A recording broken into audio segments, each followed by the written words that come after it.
What is up, everybody? Welcome back to today's video.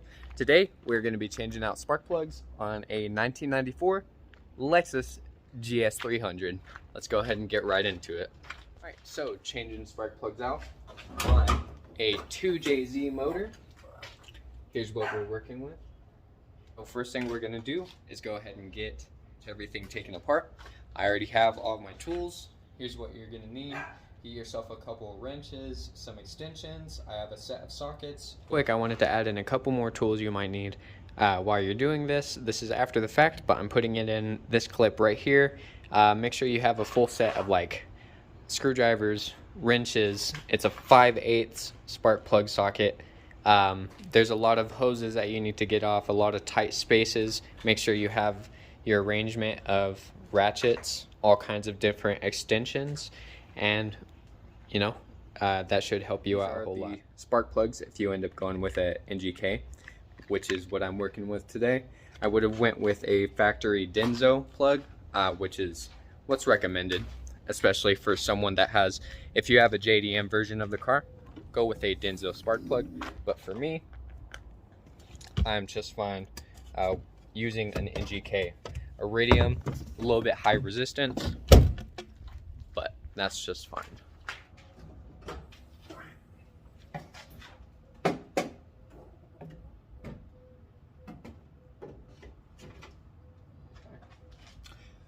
We're pretty much just gonna get right into it.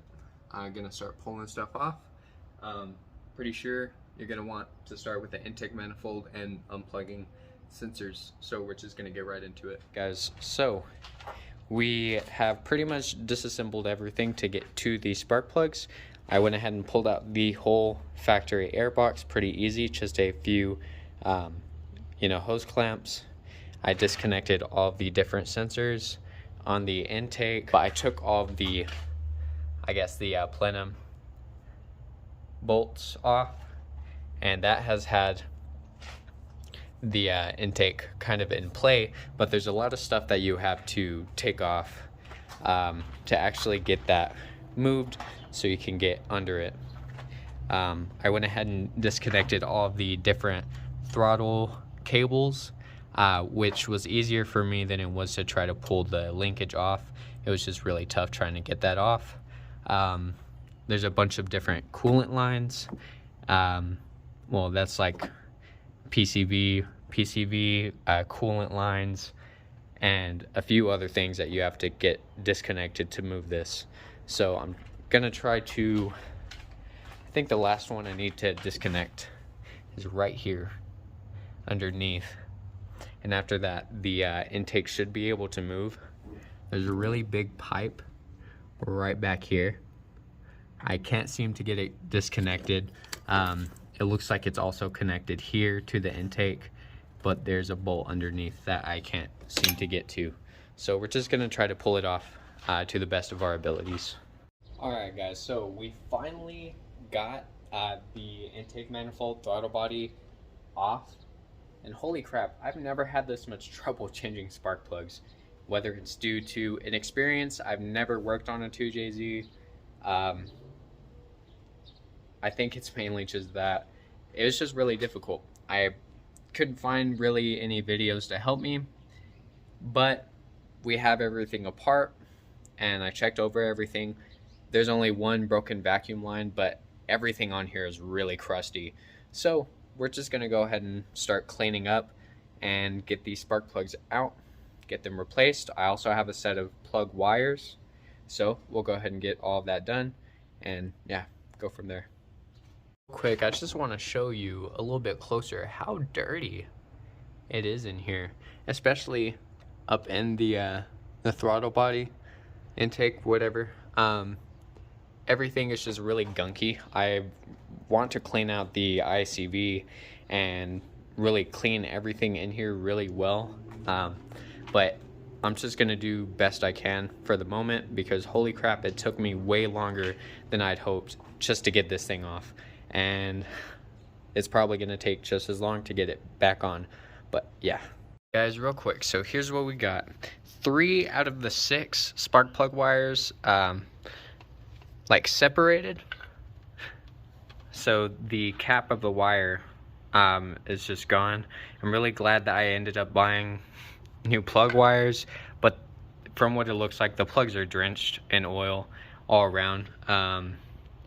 This thing definitely needs a new valve cover gasket, and I know that if it starts smoking, which it never has smoked, but if it starts smoking after I replace these spark plugs, it's because there's just way too much oil in there. I need to go ahead and pull the valve cover off and replace that gasket, and it would be really nice if I had it, but unfortunately I don't. So I'm gonna have to go back in, pull all this shit off, and replace it at some point. But let's go ahead and finish the plugs. The plugs we were working with, these are like NGK iridiums as well, or I don't know, something close. The part number on the 9s in here are BKR5 as well, but the new wires are in. There was a lot of stuff covered in oil, so hopefully we can get that figured out. Hopefully the new pretty much spark plug seals help with that, and definitely new valve cover gasket. Let's finish up. Guys, everything is finally put back together. I need to delete the EGR. Apparently that's what one of those little vacuum things back there is. I need to just delete it. I know I'm gonna have a vacuum leak. I hope nothing else is too wrong, but at least it'll have new spark plugs. Let's go ahead and clear the way.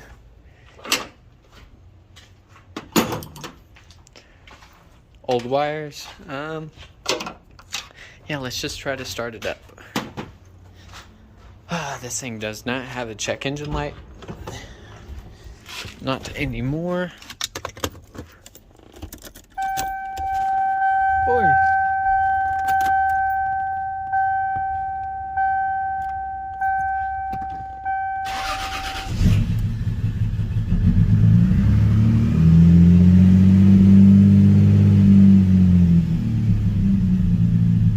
That can't be good.